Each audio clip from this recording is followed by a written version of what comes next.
Hello, everybody. Jason Up, New Year's Revolution office on this New Year's Eve. That's right, New Year's Eve. I do work today and tomorrow. I took a lot of days off with the vacation and Christmas. So I'm not going to stay home and, miss out on income for New Year's. Couldn't care less, honestly, even though we did the New Year's resolution video the other day. That I care about. But the holiday itself, I don't care.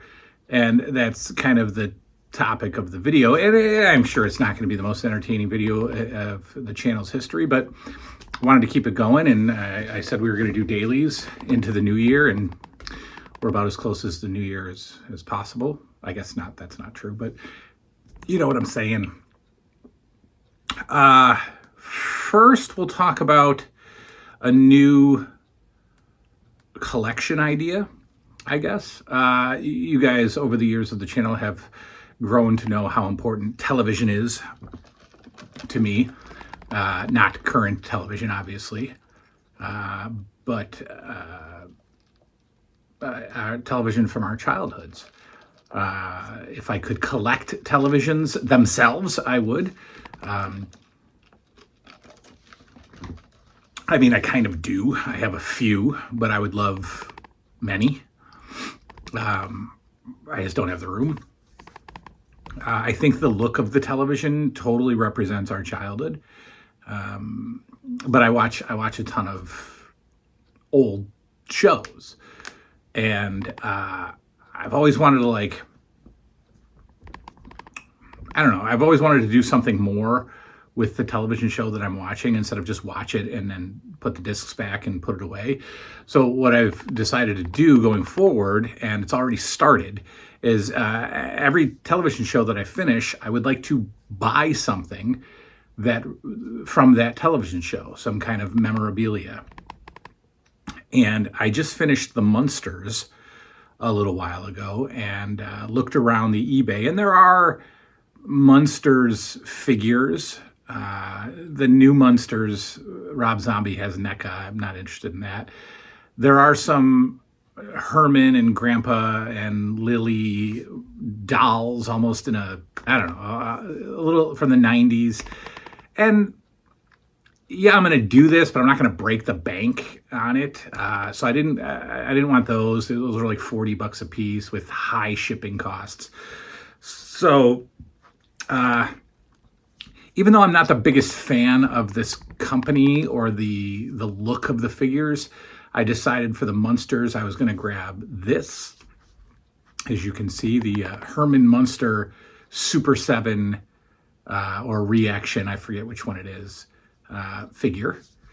And those are less than $20 on Amazon for all 5 characters. So over the next few weeks, I'll grab Grandpa and Lily and Eddie and Marilyn, and I will put them in the garage.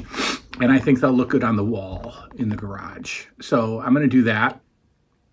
I finished the Twilight Zone before the Munsters, and there is a Rod Serling Funko Pop that I will grab, and that will be my Twilight Zone item. There are figures for the Honeymooners. I finished that this year. I finished that show. There are dolls for the Honeymooners, and they are around $22, $23 a piece. But again, they're a little bigger, so shipping is like $11 to $15. I don't know if I want to pay that. So there is another little item that I was thinking about grabbing for the Honeymooners, and then that'll be that. They don't have to always be action figures. I'm watching the Dennis the Menace cartoon here in my office. I just finished a couple of episodes of that. This is okay. Cartoons I will always struggle with rewatching because I think they don't keep my attention, obviously. But this one's okay, except pretty much every episode you want to physically assault Dennis. Every episode. I would like the episode to completely shift, and I would like to watch his parents beat him right there in the show, because he's the worst. It actually gets annoying seeing how obnoxious Dennis is.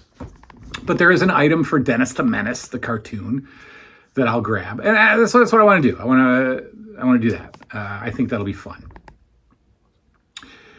All right, New Year's Eve is now. New Year's Day is tomorrow. Did we care as children? Did we care in the 80s about New Year's? Now, obviously, it was a holiday, so we cared a little, because things would be a little different in the house on a holiday as they were a regular day. You were off school, and you just came off Christmas. So the intense high of Christmas absolutely was still lingering on New Year's. And because we were kids, we certainly weren't going to be doing anything except staying up. So I would just play with my toys on New Year's Eve as a kid. I wouldn't do anything else. We never had, that I remember, we never had New Year's parties.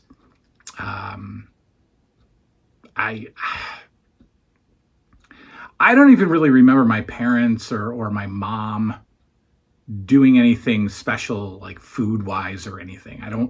Maybe we did. I just don't remember. So I remember it being really nothing other than just, you don't have to go to school and you can stay up late and go play.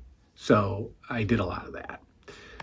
When I started living with my grandparents, they would have lobster and shrimp on New Year's Eve. And I remember that was actually fun.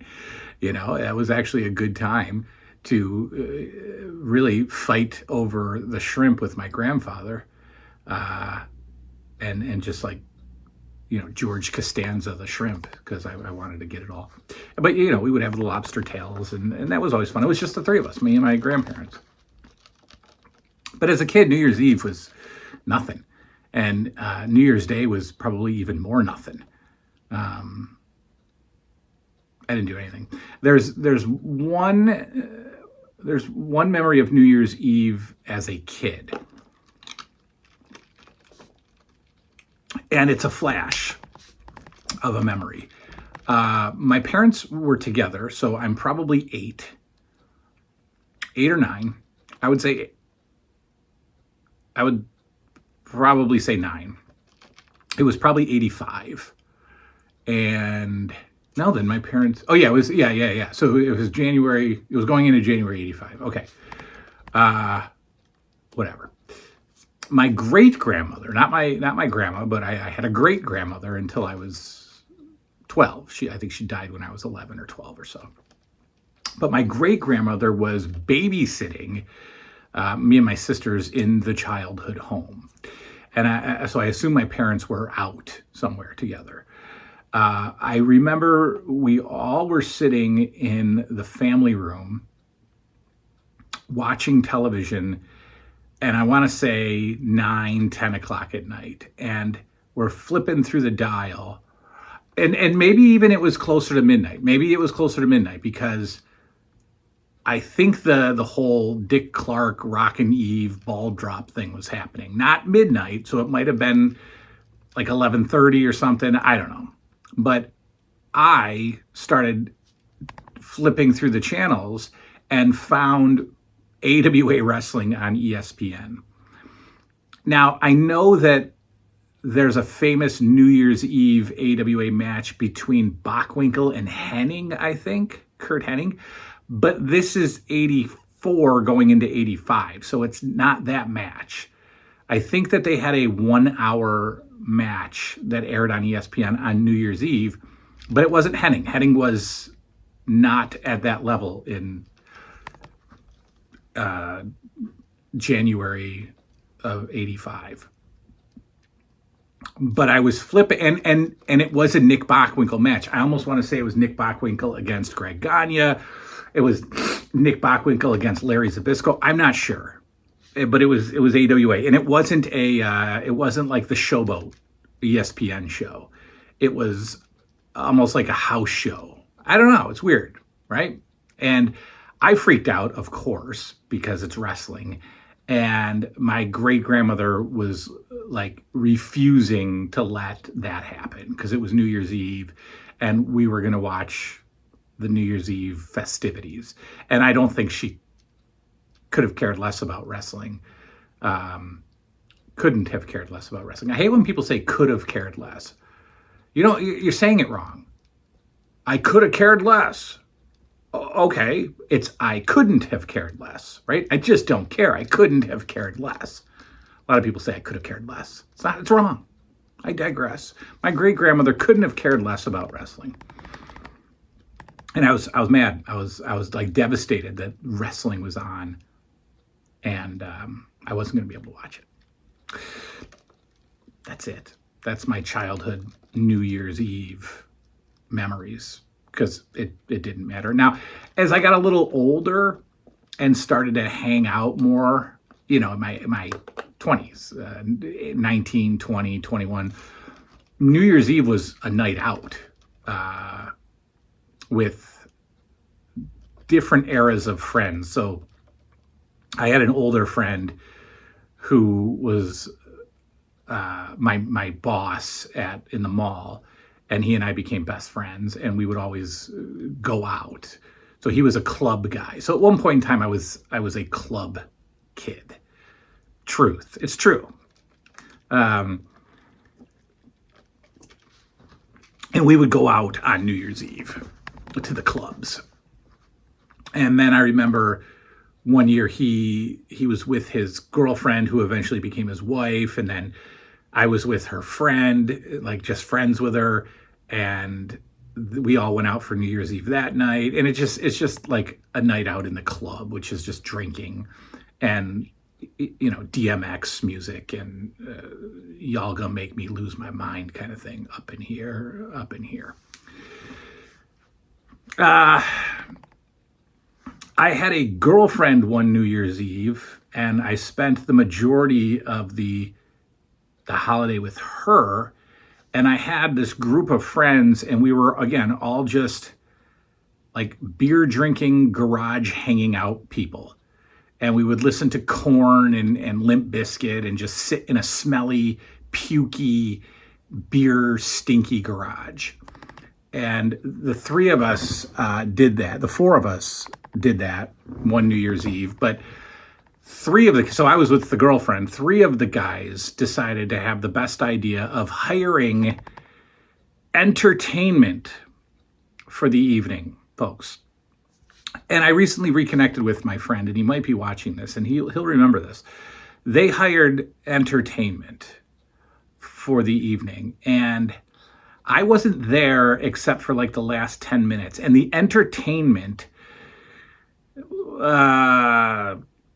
wasn't visually appealing, was not visually iconic. And so three of my buddies were sitting around a stinky, smelly, pukey garage with this potentially meth addicted entertainer entertaining them.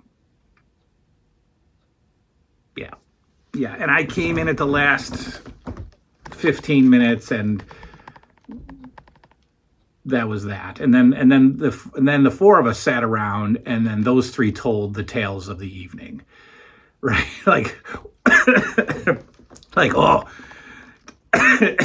sorry, like, oh, did you see when she was like? Did you see how close she got to my? You know, I swear she did. She did.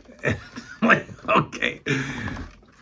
And the only reason I wasn't there is because I had the girlfriend. If I didn't, I probably would have chipped in for the entertainment. And I think I was expected to purposely not show up because I didn't give any money towards it.